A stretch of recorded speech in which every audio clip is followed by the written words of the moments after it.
মৰমৰ ছাত্ৰ ছাত্ৰীসকল, তোমালোকক মই মোৰ চেনেলটোলৈ স্বাগতম জনাইছোঁ। আজি মই ক্লাছ 7ৰ বিজ্ঞান পাঠ্যপুথিৰ প্ৰথম ভাগৰ চেপ্টাৰ 7 বতৰ, জলবায়ু আৰু জলবায়ুৰ লগত প্ৰাণীৰ অভিযোজন পাঠটোৰ অনুশীলনীৰ প্ৰশ্নসমূহৰ উত্তৰসমূহ আলোচনা কৰিম। গতিকে তোমালোকে ভিডিঅ'টো প্ৰথমৰ পৰা শেষলৈকে চাবা। অনুশীলনীৰ 1 নম্বৰত দিয়া আছে, ঠাই এখনৰ বতৰ নিয়ন্ত্ৰণ কৰা কাৰকসমূহৰ নাম লিখা। তোমালোকে উত্তৰত লিখিবা, ঠাই এখনৰ বতৰ নিয়ন্ত্ৰণ কৰা কাৰকসমূহৰ নাম হৈছে আৰ্দ্ৰতা, উষ্ণতা, বতাহৰ গতি, বৰষুণৰ পৰিমাণ আদি।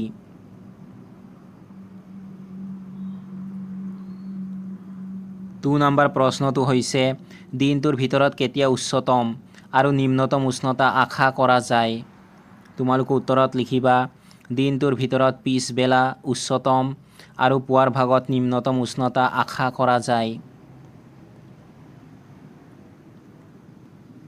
3 নম্বৰত দিয়া আছে, খালী ঠাই পূৰ্ণ কৰা।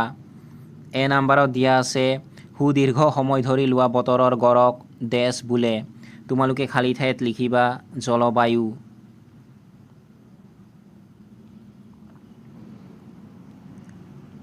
বি নম্বৰত দিয়া আছে, এখন ঠাই য'ত বৰষুণৰ পৰিমাণ কম আৰু উষ্ণতা গোটেই বছৰ ধৰি বেছি, সেই ঠাইৰ জলবায়ু ডেছ আৰু ডেছ। প্ৰথমটো খালী ঠাইত তোমালোকে লিখিবা গৰম, দ্বিতীয়টো খালী ঠাইত লিখিবা শুকান।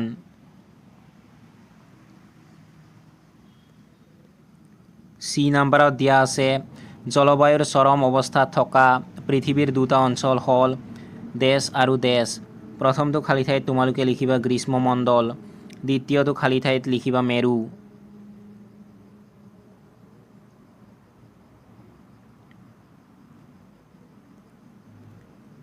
ফ'ৰ নম্বৰত দিয়া আছে, তলৰ অঞ্চলবোৰৰ জলবায়ুৰ প্ৰকাৰৰ আভাস দিয়া। এ নম্বৰত দিয়া আছে, জম্মু আৰু কাশ্মীৰ ডেছ। তোমালোকে খালী ঠাইত লিখিবা মধ্যমীয়া গৰম আৰু সেমেকা। বি নম্বৰত দিয়া আছে, কেৰালা ডেছ। তোমালোকে খালী ঠাইত লিখিবা গৰম আৰু সেমেকা। চি নম্বৰত দিয়া আছে, ৰাজস্থান ডেছ। তোমালোকে খালী ঠাইত লিখিবা গৰম আৰু শুকান।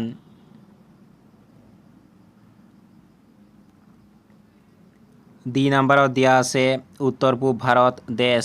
তোমালোকে খালী ঠাইত লিখিবা সেমেকা।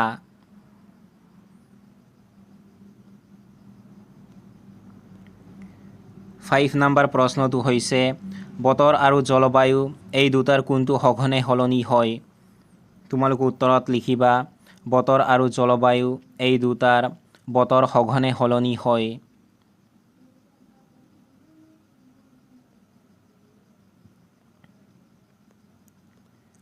ছিক্স নম্বৰত দিয়া আছে, তলত উল্লেখ কৰাবোৰ প্ৰাণীৰ কিছুমান বৈশিষ্ট্য। প্ৰত্যেকটো বৈশিষ্ট্যৰ বাবে সিহঁতৰ অভিযোজন গ্ৰীষ্মমণ্ডলীয় বৰ্ষাৰণ্য অঞ্চলৰ বাবে নে মেৰু অঞ্চলৰ বাবে, তাক নিৰ্ণয় কৰা। তোমালোকে এই বৈশিষ্ট্যবোৰৰ কিছুমান দুয়োটা অঞ্চলৰ বাবে অভিযোজন হ'ব পাৰে বুলি ভাবানে? এ নম্বৰত দিয়া আছে, খাদ্য হিচাপে সৰহ সময় ফলৰ ওপৰত নিৰ্ভৰশীল। তোমালোকে উত্তৰত লিখিবা, ইয়াৰ অভিযোজন গ্ৰীষ্মমণ্ডলীয় বৰ্ষাৰণ্য অঞ্চলত।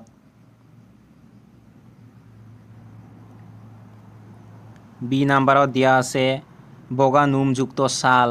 তোমালোকে উত্তৰত লিখিবা, ইয়াৰ অভিযোজন মেৰু অঞ্চলত। চি নম্বৰত দিয়া আছে, প্ৰব্ৰজন হ'ব বিচাৰে। তোমালোকে উত্তৰত লিখিবা, ইয়াৰ অভিযোজন মেৰু অঞ্চলত। ডি নম্বৰত দিয়া আছে, ডাঙৰ মাত। তোমালোকে উত্তৰত লিখিবা, ইয়াৰ অভিযোজন গ্ৰীষ্মমণ্ডলীয় বৰ্ষাৰণ্য অঞ্চলত।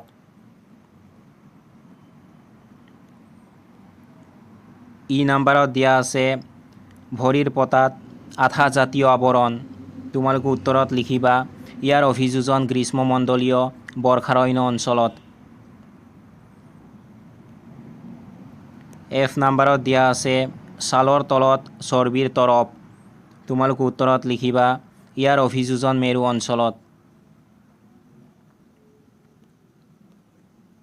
যি নাম্বাৰত দিয়া আছে বহল আৰু ডাঙৰ হাতোৰা, তোমালোকে উত্তৰত লিখিবা ইয়াৰ অভিযোজন মেৰু অঞ্চলত।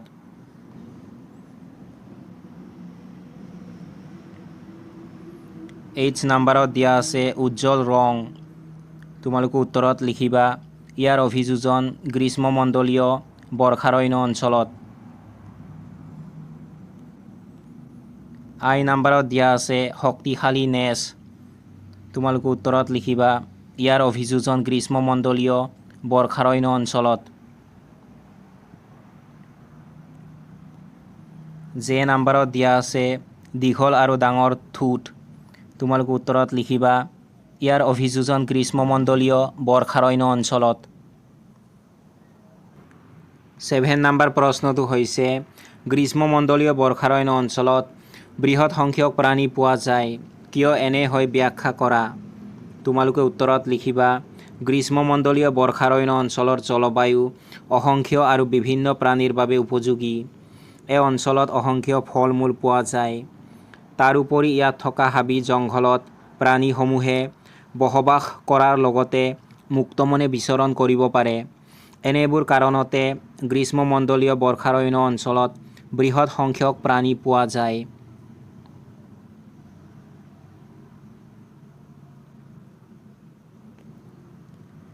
এইট নম্বৰ প্ৰশ্নটো হৈছে কিয় আমি নিৰ্দিষ্ট প্ৰকাৰৰ প্ৰাণী বিশেষ জলবায়ু অঞ্চলত পাওঁ, উদাহৰণসহ বৰ্ণনা কৰা।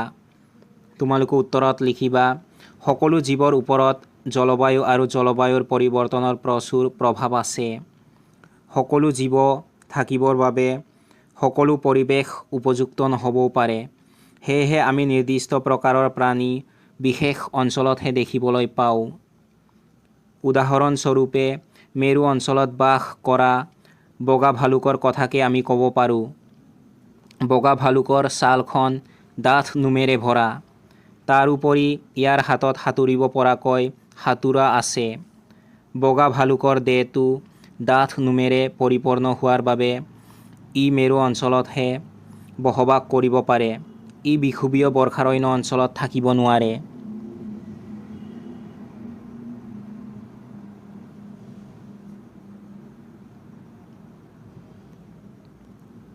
9 নম্বৰ প্ৰশ্নটো হৈছে গ্ৰীষ্মমণ্ডলীয় বৰ্ষাৰণ্য অঞ্চলত বাস কৰা হাতীয়ে কেনেদৰে নিজকে অভ্যস্ত কৰে। তোমালোকে উত্তৰত লিখিবা হাতীয়ে শুৰডাল নাকৰ দৰে ব্যৱহাৰ কৰে, ফলত ইহঁতৰ ঘ্ৰাণ শক্তি সবল হয়। ইহঁতে শুৰডালৰ সহায়ত আহাৰ সংগ্ৰহ কৰে। মুখৰ পৰা বাহিৰলৈ ওলোৱা দাঁতৰ সহায়ত ইহঁতে খাদ্যৰ বাকলি এৰুৱাব পাৰে। হাতীৰ কাণ দুখন ডাঙৰ হোৱাৰ বাবে ইহঁতে সৰু শব্দও অতি সহজে শুনিব পাৰে। কাণ দুখনে হাতীক বিষুৱীয় বৰ্ষাৰণ্য অঞ্চলৰ গৰম আৰু আৰ্দ্ৰ জলবায়ুত শৰীৰ ঠাণ্ডা কৰি ৰখাত সহায় কৰে।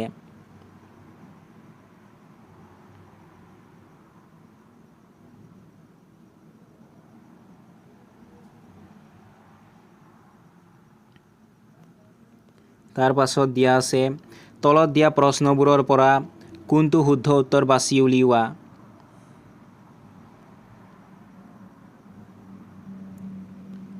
তেন নম্বৰত দিয়া আছে শৰীৰত আঁচ থকা মাংসহাৰী প্ৰাণী এটাই যেতিয়া খাদ্যৰ বাবে চিকাৰ কৰে তেতিয়া বৰ খৰকৈ গতি কৰে।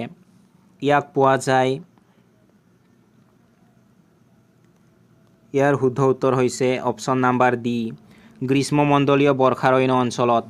তোমালোকে উত্তৰত লিখিবা গ্ৰীষ্মমণ্ডলীয় বৰ্ষাৰণ্য অঞ্চলত।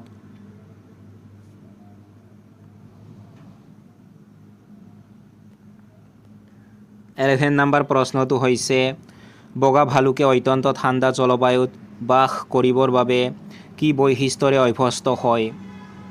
ইয়াৰ শুদ্ধ উত্তৰ হৈছে অপশ্যন নম্বৰ এ, বগা নোমাল ছাল, ছালৰ তলৰ চৰ্বি, তীক্ষ্ণ ঘ্ৰাণ শক্তি। তোমালোকে উত্তৰত লিখিবা বগা নোমাল ছাল, ছালৰ তলৰ চৰ্বি, তীক্ষ্ণ ঘ্ৰাণ শক্তি।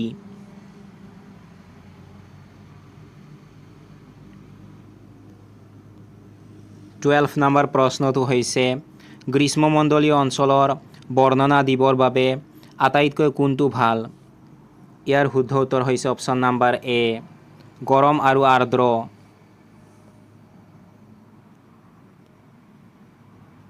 তোমালোকে উত্তৰত লিখিবা গৰম আৰু আৰ্দ্ৰ।